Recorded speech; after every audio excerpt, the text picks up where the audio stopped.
Okay, first of all, we want to talk a little about the history of the game. It's a very, very old game. A very old game invented by a guy that died real young. Well, by today's standards, real young. Sir John Suckling lived from 1609 to 1642, 33 years.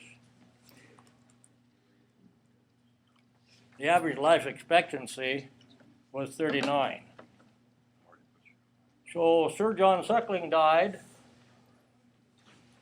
6 years short of the life expectancy.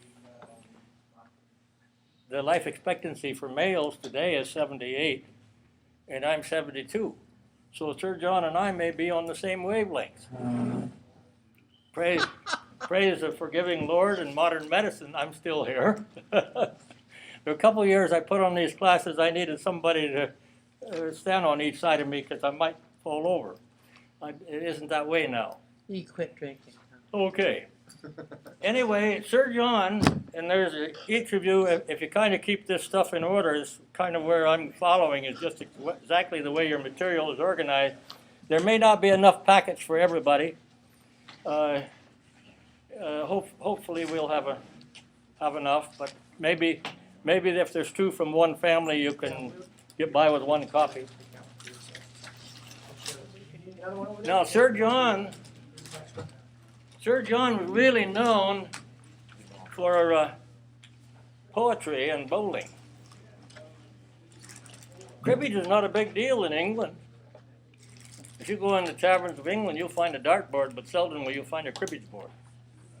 So I was always on the impression that the English invented it. It is. They did invent it, but very few of them were smart enough to play it. Oh, excuse me. Okay.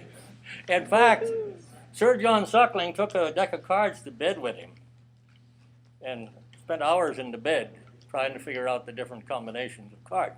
He was also a great womanizer, so it wasn't always just a deck of cards he had in bed. And the rumor has it, although his records show, if you check Wikipedia or Encyclopedia Britannica, it will show that he committed suicide. Scuttlebutt has it that, well, he was a poet for the King of England. He got in trouble with the king and he had to go to France. You'll find that in there. In those days, you know, the kings and the queens, they were fighting some new war about every year for some reason. And he was on the wrong side of one of them. And so he had to leave England and he went to France. And he died in France. Well, in those days, if you got infection, you died. And the scuttlebutt is that he had a lover, or two or three, in Paris, and that he got one of them a little angry with him, and while he was spending the night, she slipped a straight razor into his boot with the blade open, and he slipped on his boot, cut his foot pretty severely, and died a week later. Now, in those days, politicians, and in his case, he was the politician in the king's court, except on exile, these things were not exposed. See?